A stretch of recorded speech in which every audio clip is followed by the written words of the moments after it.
Hey y'all, welcome to PJs and Mugs. This is Story Time with Jessica. It's all good. Hello everyone, welcome back to PJs and Mugs. It's me, your host, Jessica. It's all good. Cheers and happy Sunday to you. So, let's get right into the fun. Last week I talked about the fact that this bonnet, a bonnet is probably going to show up sometimes in these videos because y'all, I cannot do my hair every day. Okay. I still need you just gonna have to take it. And this is how I actually sleep. We talked about how these fancy pajamas are for pajama parties and you, okay? No one sleeps like this. Seriously, if you do wear it, like hit the comments and let me know you sleep in fancy pajamas all the time. Like, is that even a thing anymore? Please tell me. Also, I did so much shameless plugging last week. I figured I'd do another one. So last week it looked like a repeat mug, but it was not a repeat mug. This week it's a repeat and it's a shameless plug. If you follow my comedy, there is a 25%, I know it's low, a 25% chance you might have heard We're All Chocolate. Actually, let's go with 40%. There's a 40% chance you've heard one of my favorite stories, one that I credit to kicking off my career, We're All Chocolate. You have to go look it up or come to the next show because it floats in and out. But when it was time to kind of start rethinking how I was doing my merch, I ended up making t-shirts and mugs with We're All Chocolate, which is a very fun joke, but it also is a positive way to look at your fellow man. Ugh, so deep.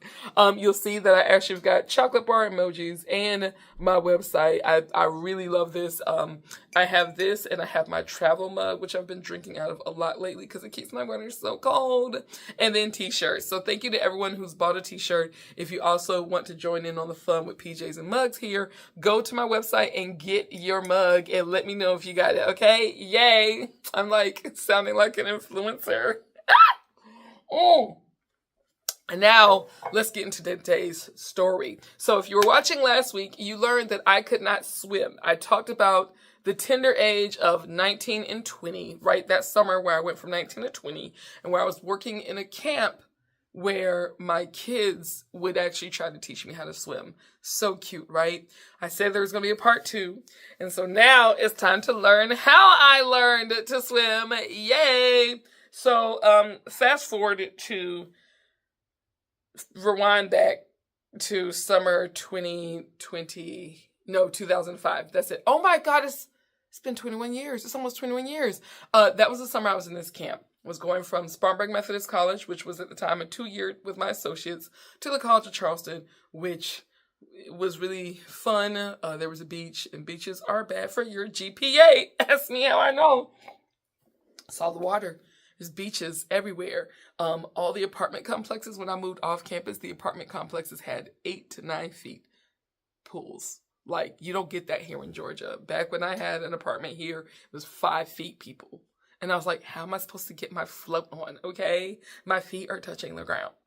But in Charleston, I was in water all the time. I loved the beach. I would literally go with friends to the beach like it was a party. And not to mention the parties. My mom and dad couldn't stop me from having a good time. So I was hitting up those parties pretty hard. Young folk, clack it. I think I know what that means. But yeah, I had so much fun. And a big part of that fun was the water. But of course, knowing that I'm getting to finally live out my life as one who loved water, I was still terrified of water. So you wouldn't catch me going out too far at the beach. If you're wondering why, go back and watch the last video and you'll learn more about why. But I really wanted to learn to swim. I meant to learn to swim when I was younger. I'd asked for it. My mom was like, we're going to get you swim lessons. Your father and I would get you some one summer. It never happened. Sorry, Mom. I told him, okay, it never happened. But it's cool because now I'm an adult and I realize it's up to me. Except it looks a lot cooler when you're a kid learning how to swim versus a grown-up. And to grown-ups who don't know how to swim, go learn, okay? You know you've wanted to. You wish you could. It is time. I don't care how old you are. The pool I work out at sometimes, I see a lot of older people learning to swim and I applaud them. Get it, okay? But I'm a college kid who's like, I don't know where I'm going to get these lessons. Y'all, I found out that the College of Charleston had an Olympic-sized pool. And in that Olympic-sized pool, they had a swim class. One of my PEs was swim class, which is cool. I was so excited that in college I could do fun PE. At Spartanburg Methodist, I took social dancing, literally social dancing. Y'all, we were learning how to line dance, dance at parties. And we even made up dances. In fact, I went to something with a couple of alumni folks from school recently.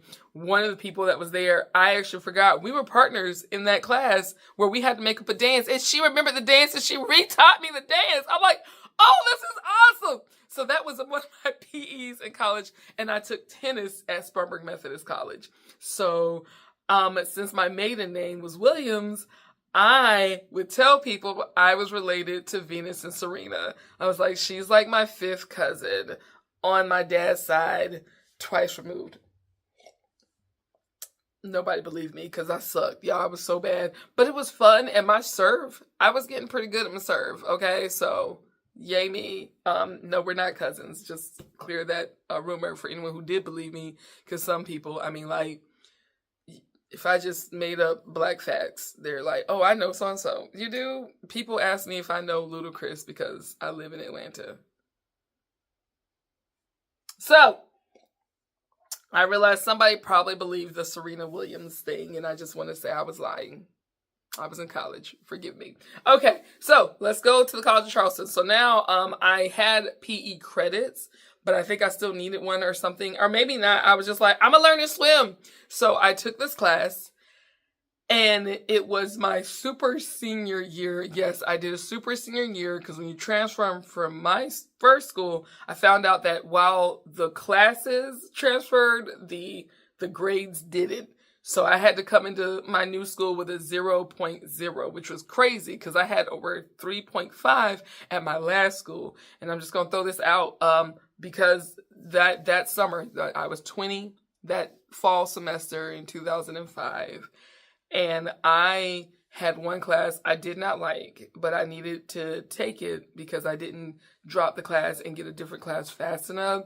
And like a fool, I was like, well, I'm just not going to go. That's how you get an FA. So it's like you fail with an absence, but you don't fail because you're stupid.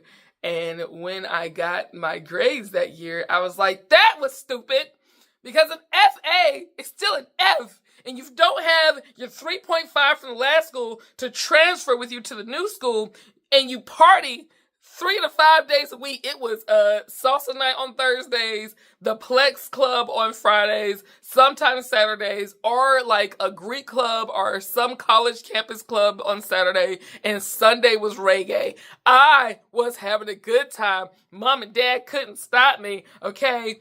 And I was going to the beach all day, all the time, and I was involved. So I did enough to skirt by with straight B's, which would have been a 3.0 if it wasn't for that one history class with the FA, which brought me down to a 2.7. I cried and was depressed for 3 days, y'all. Then I reminded myself, oh yeah, I'm going to be a famous actress. I don't actually have to be smart. And that's how I got through my depression. There are very smart actors out there, and I realized that was a stupid statement. I was in college. Were you listening to the last part of this message? I was in college. So, I say all that to say, I was in my super senior year making up for some of that. I actually had to take a summer class. I never took a summer class before. I took a summer class to make up for that FA. Y'all, it was crazy. But it was also Charleston, so staying in Charleston for another year was not bad at all, okay? And so it was my first semester of my super senior year. I was going to take swimming. And that's right, I didn't need it. I just wanted to because I wanted to learn to swim. So I get to my class, and guess what? All the black people are in lane 1, the beginner's lane, or sometimes what I would call the slow lane, or the deferred lane. Eventually I start calling it chocolate dip. That's right, it was the chocolate dip lane. All the other kids, all the white kids, they clearly knew how to swim. They were just trying to get an easy credit.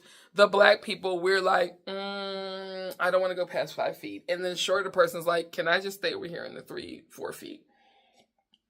So I mean, like, it was awkward, y'all. And for people who don't like to talk about race, I'm sorry, but this is just life when you're black. And this was a crazy scenario that you have a full class where there's 3 to 4 people in a lane, and in my class where there's 5 people in one lane who all can't swim, and we are all black. Some people be like, this is awful, let me quit, I'm leaving. I was like, chocolate dip, baby. This is the chocolate dip lane. I would make Martin Luther King speeches. I would say things like, I have a dream that one day my brothers and sisters will be able to swim to the 13-foot side of the pool like our white brothers and sisters and play the games in the water like sharks and minnows. I have a dream that one day we will be able to get to the other side and not drown. Yes, I have a dream that chocolate dip will drip with happiness and joy. I was crazy. I was so foolish. But when I say we managed to have a good time, we didn't feel judged. My coach was very, very patient. And he didn't seem like a patient guy. He seemed like the person who yells at you when you're swimming. No, this man changed my life. And what's sad is I know his name started with an O. I forgot the rest. So we're just going to call him Coach O. Thank you, Coach O. It took some time. It really took some time. Like I said, I was obsessed with water, but I was terrified of it. And even now, I have a major respect. You're not going to catch me doing some things in water. But that class, I started that class August 2005. It took about a month, maybe a month and a half or so, before I was finally on the other side of the pool. I'm wearing my goggles. It was the day that we were going to swim to the 13-foot side. And when I started getting away from the hill, you know how they have the hill in the water, as that hill is growing smaller and smaller and getting further away, I'm not drowning. I am on this water. I'm on the top of the water. I'm doing my strokes, and I am not falling. I'm not stopping. When I touched that 13-foot wall, I remember getting close to the wall. I began to cry in my goggles. They're supposed to protect you from the water, but now there's water in my goggles because I'm swimming. I am swimming in deep water. Facing your fears is so hard, especially when you might have to be humiliated. If you are a grown person doing something you probably should have learned as a child, that is huge.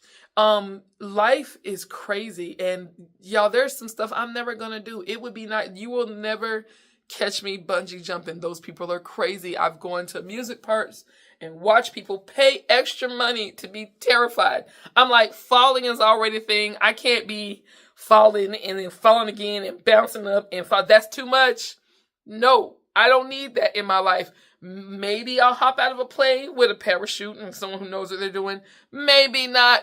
But swimming, that was huge. Being in that 13-foot, that was huge. When I got back, I was emotional. And I was like, chocolate dip, because we all did it, y'all. We all did it. I'm like, we did it. We went to the other side. Some people might think this is crazy. Some people are like, well, that doesn't mean anything. Good for you and your little, my daddy threw me into the water when I was 2 years old. Good for you, okay? Some of us had to wait till we were 22. And for some of us, that was a miracle. Y'all, that was a miracle for me. And I will always be grateful for that. I heard the College of Charleston got rid of the pool.